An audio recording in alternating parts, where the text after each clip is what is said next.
Breaking news, two huge developments dropped yesterday that will impact the future of compounded tirzepatide. First, the FDA has officially announced new enforcement deadlines for 503A and 503B pharmacies, tying enforcement action to the ongoing OFA versus FDA case.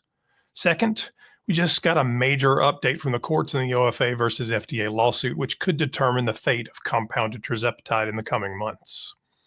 If you've been wondering how long compounders will be able to keep making tirzepatide, the FDA just answered the question, but it's a little fuzzy. And of course, as with all things government, there's a big twist. I'm Christopher Durham, and we are the Downsized. If you're new to our channel, Lorraine and I have been on a journey with GLP-1s, losing more than 140 pounds together. I have personally lost more than 94 pounds using Zepbound, Mounjaro, and compounded tirzepatide. We share our experiences and the latest news to help you navigate this ever-changing landscape. Before we get started, just a quick disclaimer. I am not a doctor, lawyer, or pharmacist. Lorraine and I share our experiences and the latest news, but this is not medical or legal advice. Always consult with your doctor, pharmacist, or qualified expert when making decisions about your health and treatment. If you find this content helpful, please hit that like button, subscribe, and turn on notifications. It helps more people who need access to this information find it, and together we can make sure no one has to figure this out alone. Story number one, FDA announces enforcement deadlines for compounded tirzepatide. The FDA just published new enforcement guidance for compounded tirzepatide, giving us a little bit more insight into how long 503A and 503B compounders can continue to produce it. As a refresher, 503A pharmacies are state-licensed compounding pharmacies that create customized, personalized medications for individual patients. They step in when a branded medication doesn't meet a patient's needs, maybe due to an allergy, to an inactive ingredient, a required dosage adjustment, or needing the medication in a different format like a liquid instead of a pill. Prescriptions must be filled on a per-patient basis. If you've received compounded tirzepatide from a telehealth provider, it most likely came from a 503A pharmacy. 503B outsourcing pharmacies are larger compounders or manufacturers that can mass produce sterile medications for hospitals, clinics, and in some cases, telehealth providers. Unlike 503A pharmacies, they do not need individual prescriptions for each dose, and they operate under stricter FDA oversight because they produce medications at scale. Both types of compounders have been filling the gap for patients struggling to access or afford brand name GLP-1s. But now the FDA is setting new deadlines for when their enforcement discretion will end. Here's what the FDA announced yesterday. For 503A compounding pharmacies, the FDA will not take enforcement action until February 18th, 2025, or until the court rules on the preliminary injunction in the OFA versus FDA case, whichever is later.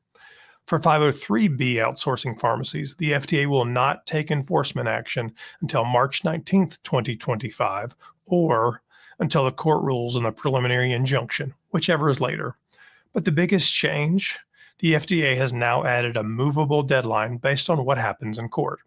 This signals that the FDA is watching the lawsuit closely and adjusting its approach in real time.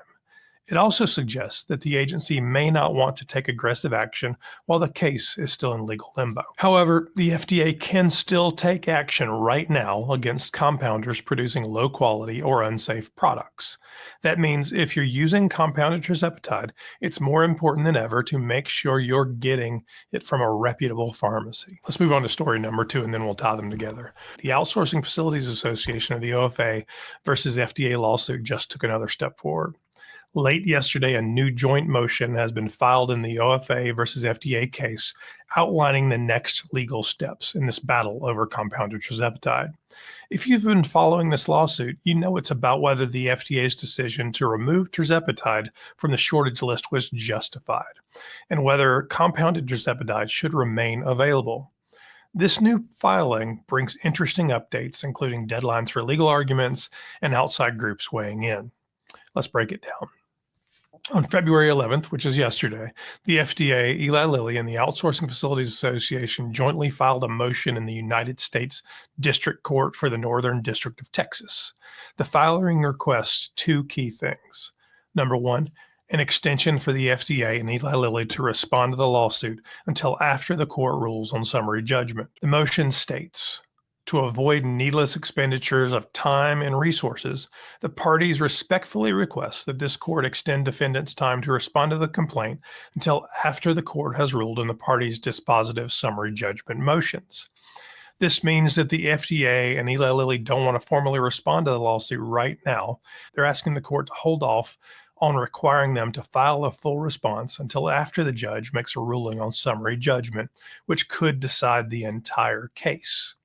Well, why are they doing that? Well, because this lawsuit is based on the Administrative Procedure Act, or the APA.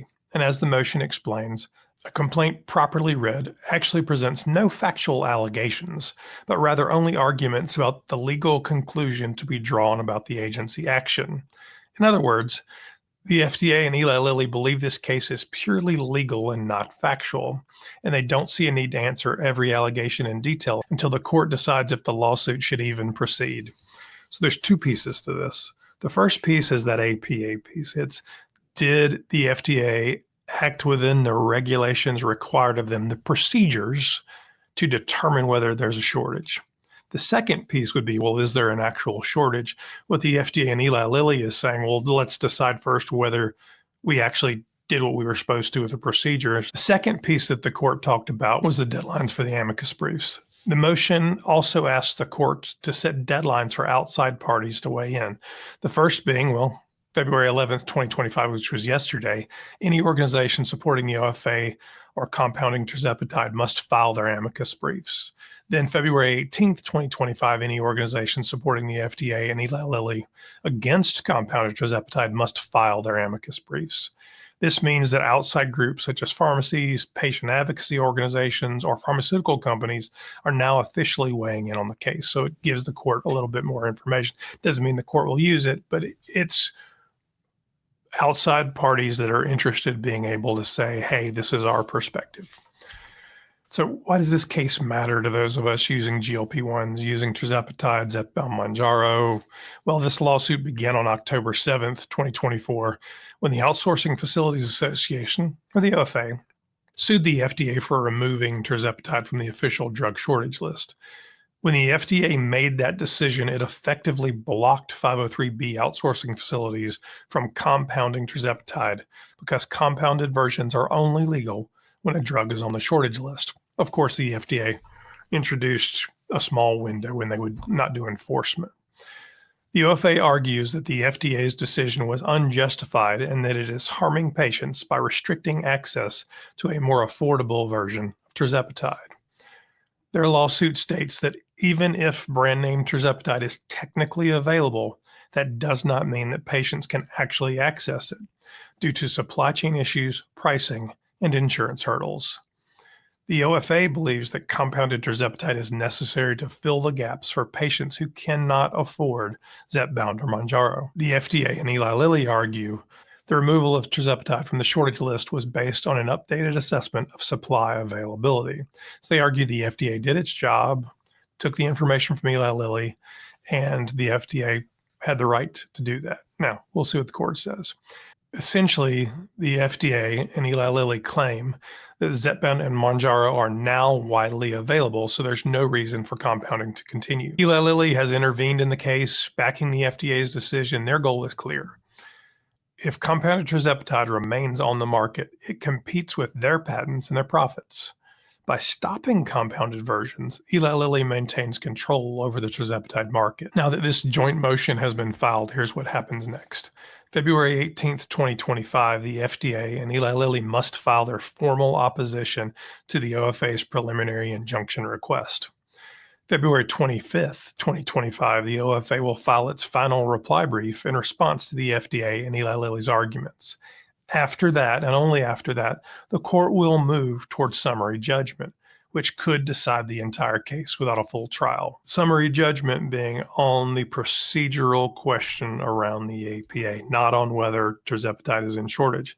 If the procedural question is held for, and the FDA legally had the right to make that decision, then tirzepatide is in shortage.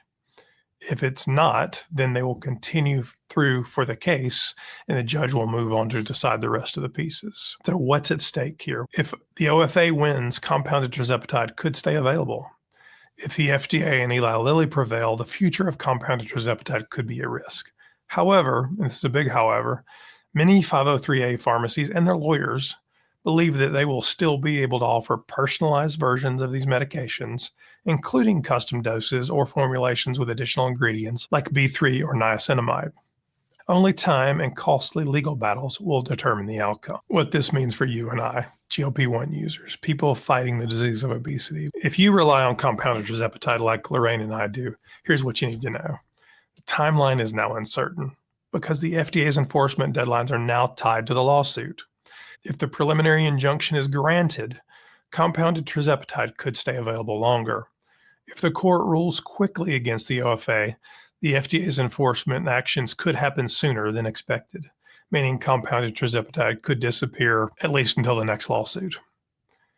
If you currently have a prescription for Zepbound or Mounjaro and you are seeing shortages, please make sure you report them to the FDA shortage site. I'll leave a link in the description. If you have the ability, make sure you stock up. Make sure you're talking to your prescriber, your doctor about what your course of action should be, because this is all up in the air right now.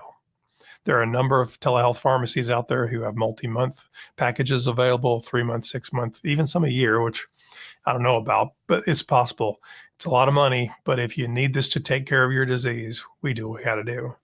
If you're considering switching to another GLP-1, semaglutide, liraglutide, Zepbound, or Mounjaro, now's a great time to talk to your doctor and build out a plan. Finally, the question is, what happens next?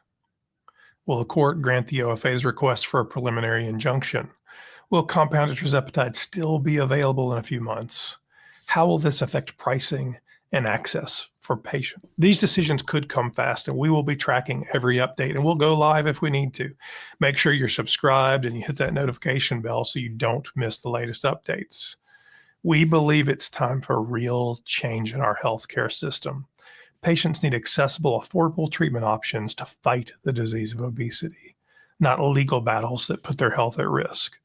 The fight over compounded tirzepatide isn't just about one medication. It's about whether patients can get the care they need without financial or bureaucratic barriers. The high cost of GLP-1s has already forced too many people into impossible decisions.